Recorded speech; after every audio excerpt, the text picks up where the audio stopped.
নমস্কার বন্ধুরা, সুমি হোম কিচেনে আপনাদেরকে স্বাগত জানাই।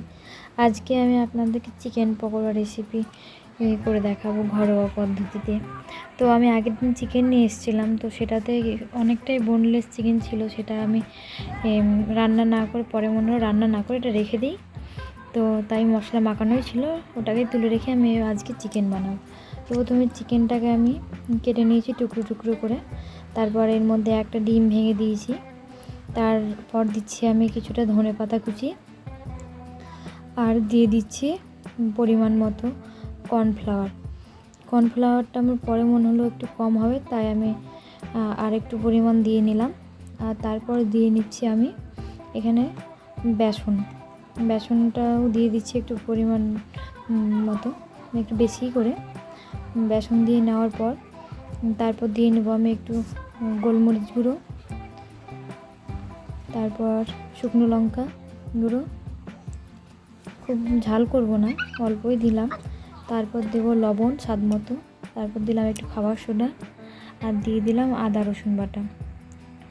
সবগুলোকে ভালোভাবে একসাথে মাখিয়ে নিয়ে কিছুক্ষণ ঢেকে রেখে দেবো। সুন্দরভাবে মাখানো হয়ে গেছে দেখুন। এরপর আমি এটাকে ঢাকা দিয়ে রেখে দেবো ওই 15-20 মিনিট মতো। আর আমি যখন মাখাই সবগুলো মশলাগুলো, তখন আমি এখানে সয়া সস আর ভিনিগার দিতে ভুলে গেছিলাম, তাই এটা আমি পরে দিয়ে দিলাম। তো সবগুলো দিয়ে দিলাম। এরপর আমি ওটা আমার রেডি হয়ে গেছে মাখানো। সাদা তেল দিয়ে দিয়েছি, সাদা তেলটা গরম হয়ে করে নেবো ভালো করে। গরম হয়ে গেলে সব চিকেনের পিসগুলো একে একে সব দিয়ে দেবো। তেলটা খুব সুন্দর গরম হয়েছে দেখুন। এবার একে একে আমি চিকেনের পিসগুলো দিয়ে দেবো।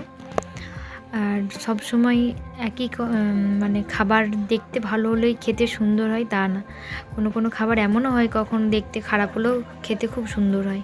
তো তেমনই আজকে আমার পকোড়াটা হয়েছে আর কি। পকোড়াটা একটু বেশি ভাজা হয়ে গেছিলো, কালো হয়ে গেছিলো, তো খেতে খুব সুন্দর হয়েছিল। তো দেখুন এবার আমি দিয়ে দিয়েছি। ফার্স্ট টাইম বানিয়েছিলাম আজকে, তাই আমি বুঝতে পারিনি, ওই জন্য কালো হয়ে গেছিলো।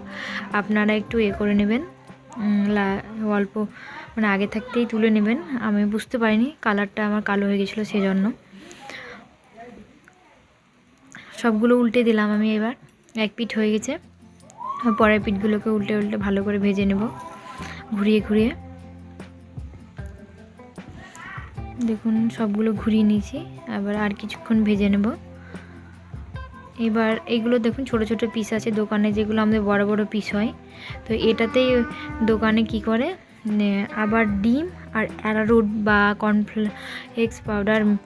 কর্নফ্লাওয়ার পাউডার একসাথে মিশিয়ে করে, মানে বারে বারে ওটাই ওই মাখানোটা বারে বারে লাগিয়ে লাগিয়ে মাখে, তো বড় সাইজ হয়ে যায়। তো আমি ওটা আরেকদিন আমার অন্য একটি ভিডিওতে করে দেখাবো। তো দেখুন এটা আমার ভাজা হয়ে গেছে, এটা তুলে নিলাম আমি। একটু কালোই হয়ে গেছে, তো যাই হোক। এবার পরেরগুলো আমি সেম একইভাবে ভেজে নেব। দিয়ে দিলাম দেখুন একে একে সেম একইভাবে। খুব ফেনা হচ্ছে এতে, যেহেতু আমি একটু খাবার সোডা দিয়েছিলাম। যে কোনো খাবারে যদি খাবার সোডা দেওয়া হয় তো একটু ফেনা হয়ে যায়, এই জন্যই ফেনাটা হচ্ছে আর কি। ফেনাটা যদি আপনারা কাটাতে চান, তো তেলের উপর যদি একটু লবণ ফেলে দেন, তাহলে ফেনাটা কেটে যাবে।